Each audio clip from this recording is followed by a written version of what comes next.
Bonjour à tous, dans cette vidéo je vais corriger une sélection d'exercices du TD8 sur l'optimisation à plusieurs variables et sous contrainte. Donc dans l'exercice 1, on vous donne une fonction f qui dépend de x et de y qui est celle-ci et on vous dit qu'elle admet un maximum et on vous demande en quelle valeur de x et y ça se produit. Alors avant de résoudre cet exercice, je vais juste faire un petit rappel.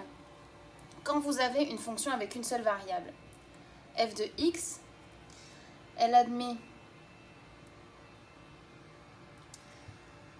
un point stationnaire qui peut être un maximum ou un minimum, mais pas forcément, en f' de x égale 0. Ça, c'est ce qu'on appelle les conditions nécessaires pour avoir un optimum. Et un optimum, c'est un maximum ou un minimum, peu importe. Et c'est ce qu'on appelle également les conditions de premier ordre, les CPO. Ensuite, pour vérifier que vous avez bien un maximum ou un minimum, il faut étudier le signe de la dérivée seconde. Si votre dérivée seconde est positive, alors vous avez un minimum, parce que votre fonction est convexe. Donc ici, vous voyez un minimum. Si votre dérivée seconde est négative, vous avez un maximum, parce que vous avez une fonction du coup qui est concave, ici. Quand vous avez deux variables, c'est un petit peu plus compliqué. Si vous avez une fonction comme ici, f de xy, vous aurez un point stationnaire en f' par rapport à x égale 0 et f' par rapport à y égale 0. Ça va être vos conditions de premier ordre, comme avec une seule variable. Ensuite, pour vérifier que vous avez bien un minimum ou un maximum, un optimum, il va falloir utiliser des conditions suffisantes, donc ce qu'on appelle les conditions de second ordre.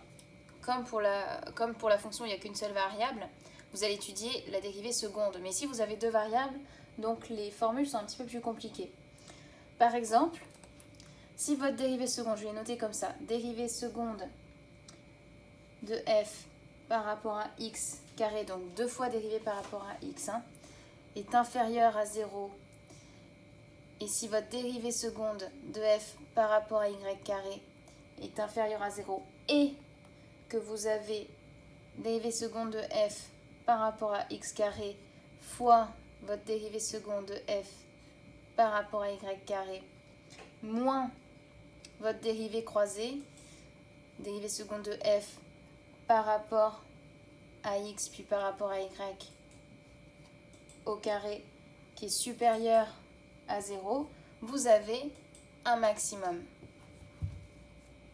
Si vous avez vos dérivées secondes par rapport à x et par rapport à y qui sont supérieures à 0, et cette condition-là toujours la même, toujours ce grand calcul supérieur à 0, vous avez à ce moment-là un minimum. Tout ça, c'est dans votre cours.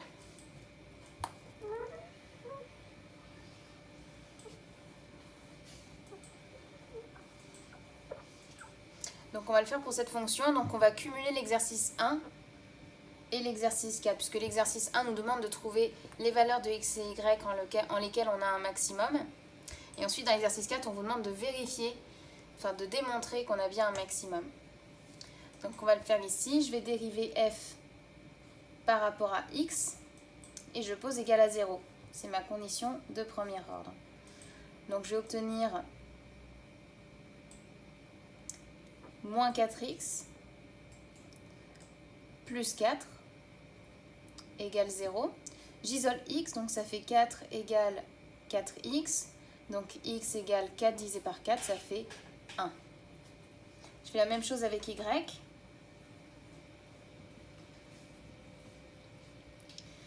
Donc ça me fait moins 2y plus 4 égale 0. J'isole y, donc j'ai 4 égale 2y. Donc y égale 4 divisé par 2, ça fait 2. Maintenant que j'ai trouvé les valeurs en lesquelles ma fonction est maximisée, je vais vérifier qu'on a bien x et y qui maximisent la fonction. Donc là, je vais étudier les conditions de second ordre. Donc pour rappel, pour vérifier qu'on a un maximum, on doit avoir notre dérivée seconde de f par rapport à x carré inférieur à 0 pour avoir un maximum. Donc je regarde ici, je vais prendre ma dérivée partielle première par rapport à x. Si je la dérive une deuxième fois par rapport à x, il va me rester moins 4. Moins 4, donc ça c'est bien inférieur à 0. Donc pour l'instant, tout va bien. Je fais pareil pour y.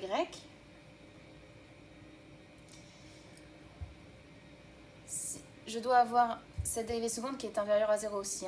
Donc là, si je dérive une deuxième fois ma dérivée partielle première par rapport à y, il va me rester ici moins 2. Moins 2, c'est bien inférieur à 0. Maintenant, il me reste juste un dernier calcul à faire pour vérifier que j'ai bien un maximum. C'est le produit de mes deux dérivées qui sont là. Donc d seconde de f par rapport à x carré fois d seconde de f par rapport à y carré, moins ma dérivée seconde de f par rapport à x, puis par rapport à y au carré. Et pour avoir un maximum, il faut, comme pour le minimum, que ce soit supérieur à 0. Donc là, je vais calculer ici. Ça, c'est égal à moins 4. Ça, c'est égal à moins 2. Ça, et bien pour la calculer, je dois simplement dériver ma dérivée partielle première par rapport à x par rapport à y, ou ici le contraire, je prends dy que je dérive par rapport à x. Donc là, je vais tester ici. Si je dérive cette dérivée par rapport à y, il va me rester 0. Si je fais le contraire ici, que je dérive par rapport à x, il va me rester 0 aussi. Parce que là, j'ai pas de x et là, j'ai pas de y. Donc c'est la même chose de toute façon. Donc moins 0 au carré. Bon, c'est pas nécessaire de l'écrire, mais bon. Je fais quand même. Donc moins 4 fois moins 2, ça fait 4 fois 2, ça fait 8. Et 8, c'est bien supérieur à 0. Donc j'ai bien x et y qui maximisent ma fonction f de xy.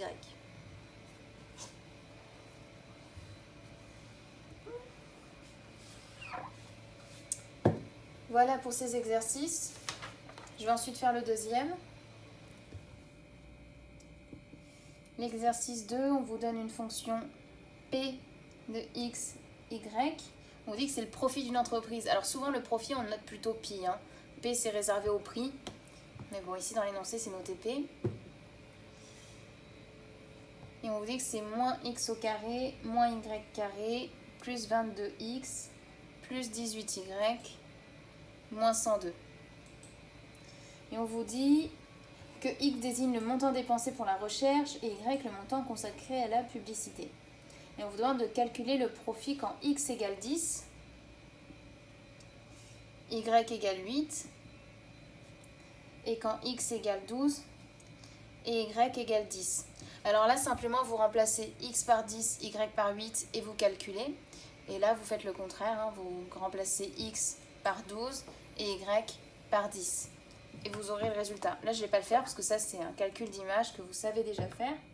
Moi, je vais faire la question 2 qui m'intéresse un petit peu plus. Déterminer les seules valeurs possibles de x et y qui rendent le profit maximal et calculez-le. Alors, ça va être comme pour l'exercice 1, on va chercher les valeurs de x et y qui maximisent notre profit. Donc, on va faire notre dérivée partielle première et isoler x et y pour trouver les valeurs en lesquelles maximise le profit.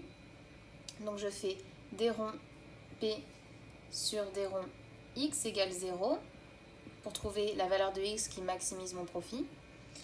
Donc ça me fait moins 2x plus 22, et c'est tout, le reste c'est que des constantes, égale 0, et j'isole x, donc ça fait 22 égale 2x, donc x égale 22 divisé par 2, ça fait 11.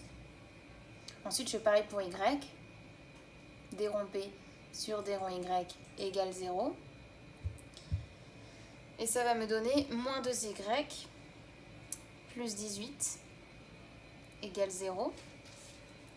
Donc 18 égale 2y. Donc y égale 18 divisé par 2, ça fait 9. Donc les valeurs de x et y qui maximisent mon profit, c'est x égale 11 et y égale 9.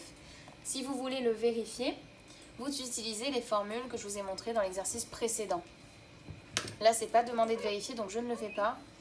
Mais pour vos révisions, je vous conseille de le faire.